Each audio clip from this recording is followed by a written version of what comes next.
শঙ্করের চমচমের রাজবাড়ি, ভালো মানুষের রাজবাড়ি, সাহসী সন্তানের রাজবাড়ি। আপনারা আজকে যে ভালোবাসা দিয়েছেন এটা কখনো ভোলার না।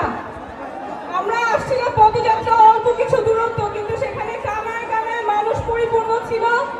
অনেক ভালোবাসা দিয়েছেন, এখনো এখানে শেষ মাথা পর্যন্ত মানুষ, অনেক দলের অনেক মতের মানুষ আজকে আপনারা একসাথে আমাদেরকে সমর্থন দিতে এসেছেন, ভালোবাসা জানাতে এসেছেন। সেই জন্য আপনাদের প্রতি অনেক অনেক কৃতজ্ঞতা। আমি রাজবাড়িতে প্রথম আসি আমার বিয়ের পরে, কারণ এই জায়গাটাই আমার শ্বশুর বাড়ি এবং যেহেতু শ্বশুর বাড়ি সেজন্য এখানে অনেক সময় কাটানো হয়েছে।